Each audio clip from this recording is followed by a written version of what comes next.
I love board games, but I hate learning rules, and yet without them there is no game. They are the broccoli we have to finish before dessert, the condom we all have to put on to have a good time.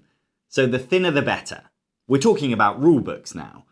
In this video, I've got 10 really fun board games that are easy to learn and easy to teach. But first, here's a few rules on how I made the list. Just kidding, let's go. If something looks exciting and sounds exciting, you can really take the piss with what you make people sit through, as proven by the latest Batman movie. If you put this screen up and tell your friends there's been a murder and that they're psychic investigators sent to commune with the ghost of the victim, you'll have their attention. Not that you need it for long, because the rules to Mysterium are very simple.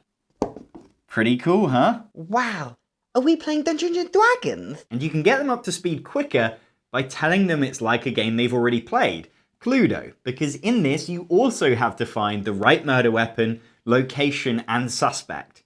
The twist is that someone is playing as the ghost, and they'll be communicating how they were killed through psychic visions. The trouble with psychic visions is they're ambiguous and confusing, which must be really hard on professional psychics who are already under pressure from all the skeptics.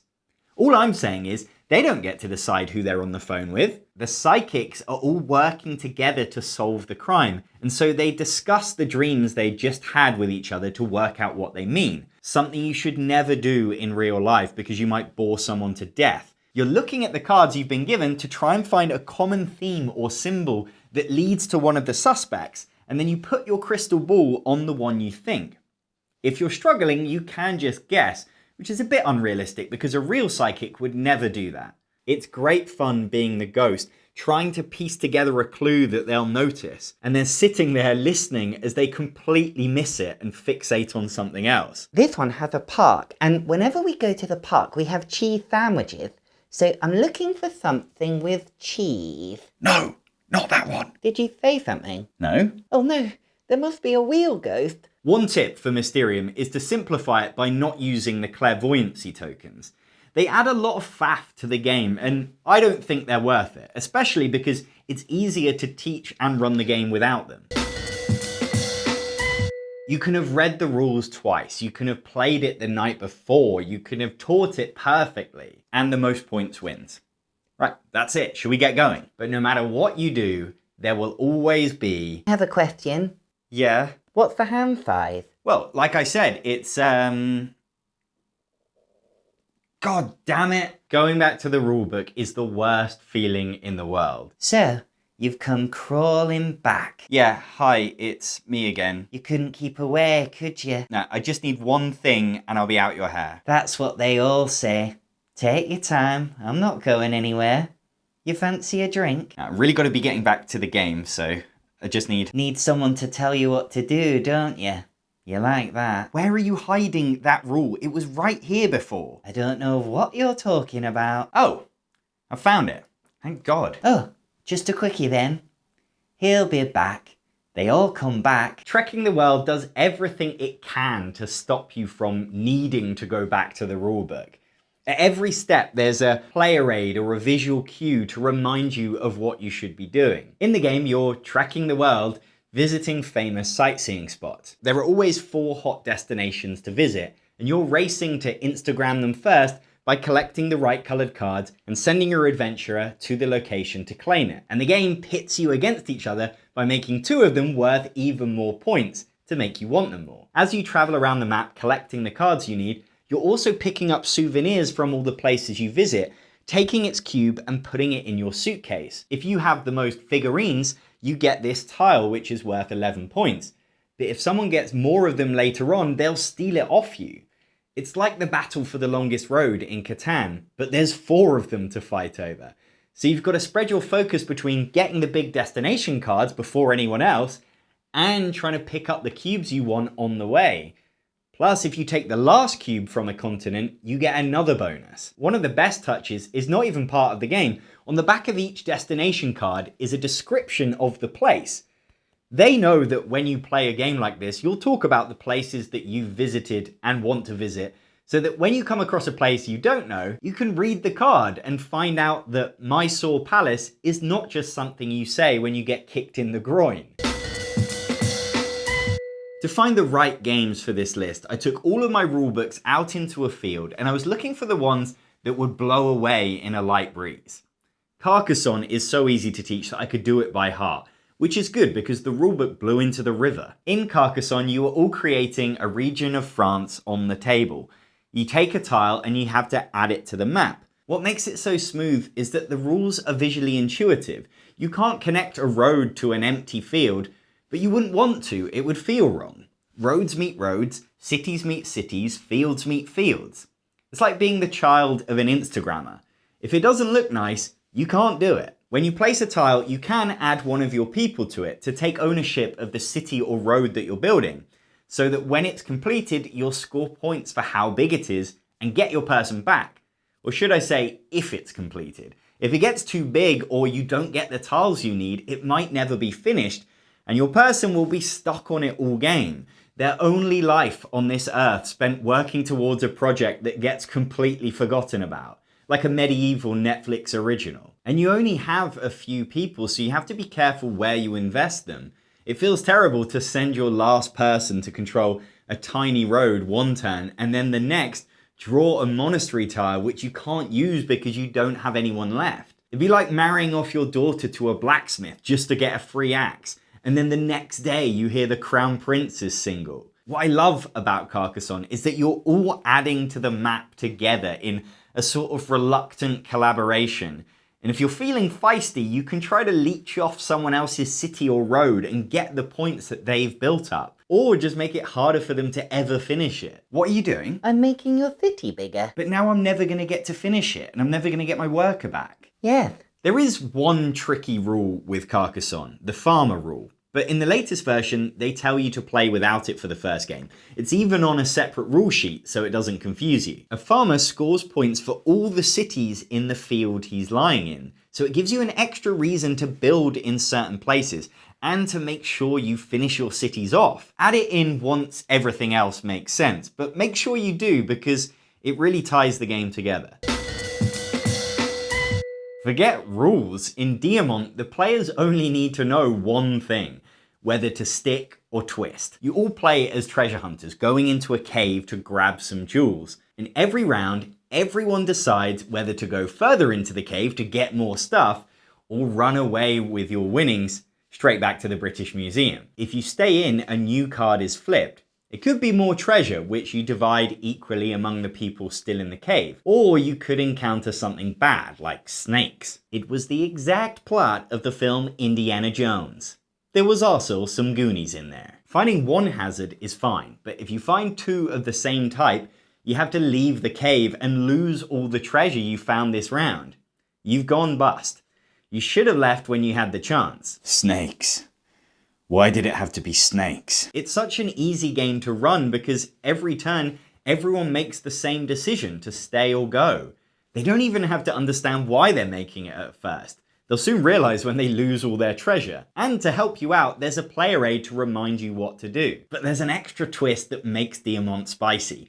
Any treasure which can't be split between the players stays on the path. And if you leave the cave, you can take it all. But only if you leave on your own. It's like if you're in a men's bathroom, you can check your hair in the mirror if you're on your own. But if someone else walks in, now neither of you can. You just have to leave as soon as possible. If he's lucky, he might get some mirror time after you've left. So you're not just gambling against the game, you're playing chicken with your friends on when to try and grab the stash.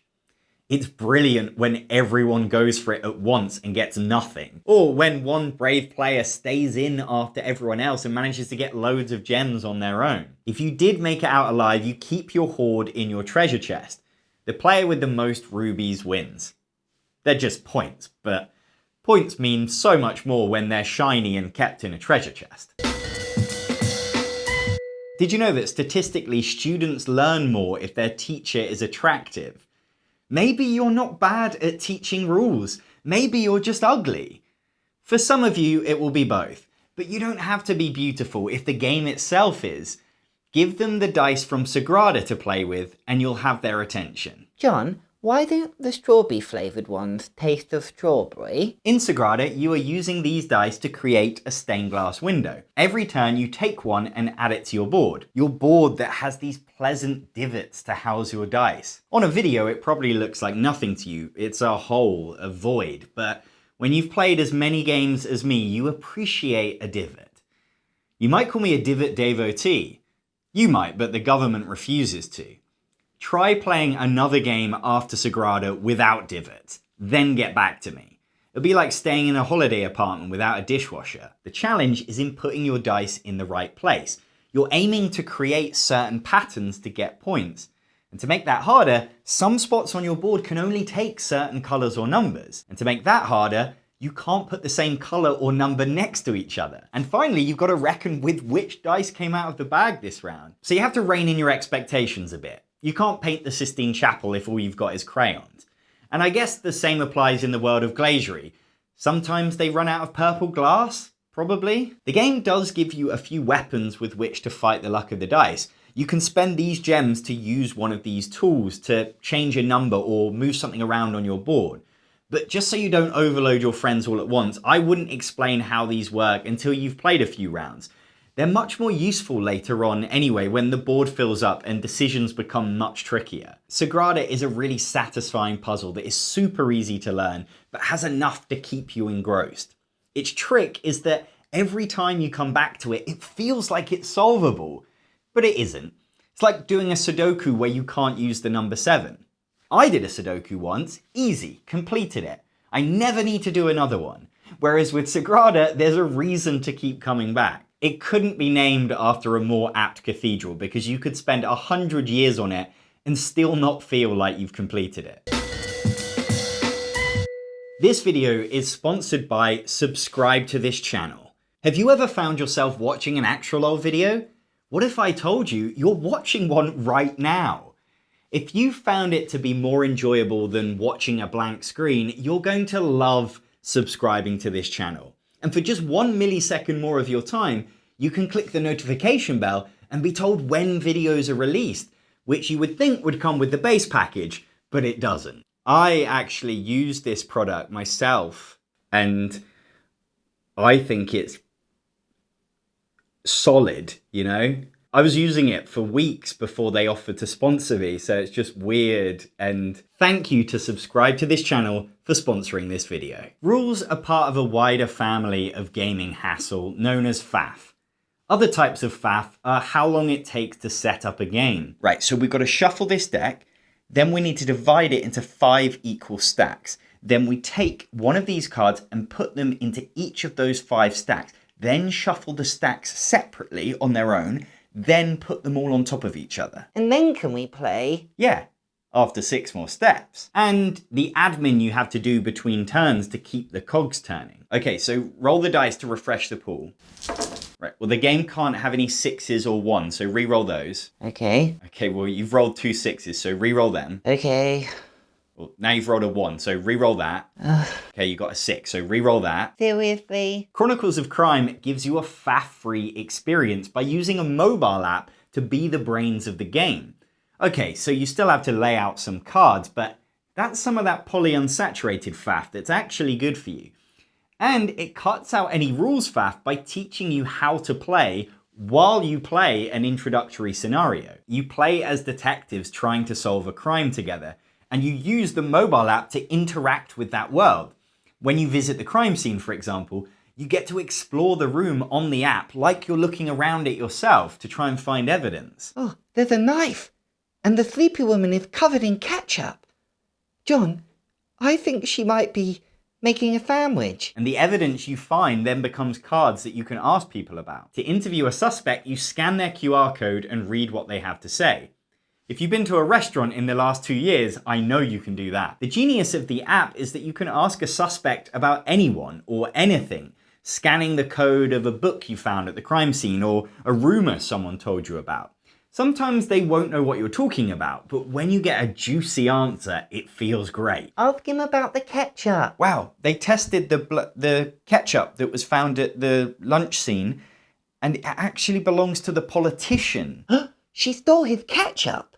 No wonder he killed her. Oh, so you know she's dead. Yeah, Does it make you sad? no, but I am hungry. And just like in a real case, asking the right questions will open up whole new places to visit and people to interview. And by the end, you've got to use everything you've learned to solve the case. I think we should have left the politician. But we know that he couldn't have killed her on that day. Yeah, but he's a politician. He's guilty of something. Now, I wouldn't want to play every board game with an app, but with Chronicles of Crime, it means you never have to worry about the rules or getting anything wrong. It's your personal faff butler, which is a nice break when that person is usually you. Timmy, do you want me to teach you another game? Yes, but tidy this one away first. When I'm bringing out a game to play with non-gamers, I want something short, simple, and loads of fun. And my number one pick in that situation is always Las Vegas. It's great to teach because you can just start playing and teach everyone on their first turn. In fact, it's so easy, you can teach it in rhyme. If you haven't even the vaguest clue of how to play Las Vegas, you should shut up and sit down, you brainless fools. I'm here to explain the rules. Roll your dice in the tray, then choose a number you want to play. Put all the dice of that kind on the casino they're assigned. If by the end you have the most dice there, you will win riches beyond compare. Unless there is a tie. To those dice we must say goodbye. That's it. See, wasn't that painless? You now know how to play Las Vegas. It has everything I want from this type of game. It's competitive. You're trying to win the casinos with the most money on them by getting more of your dice on there than anyone else. But it isn't aggressive. You aren't attacking each other. It's full of gambling and trying to make loads of money, or playing it safe and guaranteeing you get something. Every turn there's tough decisions to make. If you roll loads of sixes on your first turn, do you put them down now and try to scare everyone else off? But that's a waste of so many dice, so maybe you put down 1 5 and hope you get some sixes later. I love that there's always big moments. When a casino switches hands with the last roll, or when someone accidentally makes a tie and someone else wins 100 grand with 1 dice. It means that everyone's always watching and invested in the game. The most available version at the moment is Las Vegas Royale, which has a bunch of extras you can add in after a few games. It will teach you the rules to Las Vegas first, and it's brilliant on its own. But if you want to add some more drama or more chaos, you can add in these tiles that give you special abilities and mini games and ways to make even more money. But they do have extra rules to learn. Sushi Go is a very simple card game, but it's hard to teach as you play because you have to keep your cards secret. John, what does this card mean? Show me which one? No, if I show you, you'll know what card I have. Okay, I'll explain all the cards again. Tempura is worth 5 points if you have 2 of them. Dumpling. Okay, got it, thanks. Sushi Roll is easier to explain because everything is out in the open. You're competing to have the best meal of sushi, taking dice from the conveyor belt to add to your plate. Then the conveyor belts move around the table and you pick again. You're trying to collect sets of sushi to score points, such as 2 tempura or 3 sashimi. And I love that you can look at what's on the other conveyor belts this round and decide whether you can pull it off. You have to account for what you think the other players will take and gamble on the dice going your way, because when the conveyor belts move, you have to roll all of the dice. So your options will change. And there's some added drama with these swap tokens where you can steal a dice from another player's conveyor belt. And the reroll tokens will let you re-roll dice when you're really trying to get something you need. Rules-wise, all you have to understand is how each type of sushi scores. And you can't forget it because it explains it on your player board. On Tour is a puzzle game. You're trying to plan the perfect tour for your band across the United States. Every turn, the game gives you 2 numbers to write on your map, and they represent the gigs on your schedule. You're trying to create a route so that you can drive your tour bus from one gig to the next. At the end, the player with the longest continuous route will win the game. It's such an easy idea, in theory. You can even use your pen to map out an ideal route, but each turn you'll flip 3 cards, and you have to write the numbers in those regions. So early on, you're all optimistic. My tour will be the envy of all the bands. No, John, no. And that soon shifts to desperation as you say goodbye to another section of the board. I can't take any more, okay? This is the sort of game that you'll pick up by the second turn. And it's nice because you're all playing at the same time, using the same numbers. So at the end, you can compare and see how much better or worse it could have gone. The genius touch of On Tour is that it tempts you into taking risks. Each card has a specific state written on it. And if you write your number in that state, it's worth an extra point. But to do it, you have to change your plans. It's the character in the music biopic that offers you drugs for the first time. Why don't you come over here and play a little gig in Wyoming? I know you want to. I can't. I promised my wife I'm going to Utah next. Just one little gig in Wyoming never hurt nobody. Oh, what the heck. Okay, but just this once. By the third act, that passion-fueled trip to Wyoming will have ruined your tour, and you'll only have yourself to blame. When it comes to regrets, like your tour bus driver, you've had a few, but you did it your way. Unfortunately, your way sucked. Still, the game takes less than 30 minutes, so now you know what you did wrong, you can go back and do it all again, and make some different mistakes. Less rules doesn't mean there's any less of a game, and Blue Lagoon is the perfect example of that. It's an iceberg. Above the surface, it's tiny. I've received Christmas cards bigger than this pamphlet. It's got less text than a comment defending expansions on my 10 mistakes video, and it's worth reading. But beneath the surface hides a real boat breaker of a game. You play as seafarers, turning up to these islands and putting down roots. And what you do each turn is as simple as it gets. You place one of your people on the board, either arriving in a boat or settling on a nearby island. That's all you do, every turn. But why you do it, that's what the iceberg is hiding. There are 5 ways to score points. For example, if you have the most people on an island, you get points. But you also get them for linking islands together, so that makes you want to spread out. And while you're doing both of those things, if you go on a spot with a wooden resource, you collect it, and they're worth points too. You want to do it all, and everyone else is getting in your way. So that simple act of placing one tile at a turn becomes such a tough decision. Imagine you're at a buffet table. Hands are coming in from all sides. While you're going big on sausage rolls, Aunt Christine is making sure you won't even taste the trifle. Every grab matters. We all think we'd be Leonardo DiCaprio, but when that iceberg hits, women and children first goes out the window, and you have to accept that deep down you're Billy Zane. That's what Blue Lagoon feels like. Those are 10 games for people who hate rules. If you want more recommendations of games with not many rules, check out my top 10 gateway games video and my video from Camp Wildfire. I'll put the links below. And subscribe to the channel because I haven't finished talking about board games just yet. This channel only exists because of support from my patrons. Become a patron at patreon.com/actuallol and you'll get my monthly newsletter. I'm John Perkis. Thanks for watching.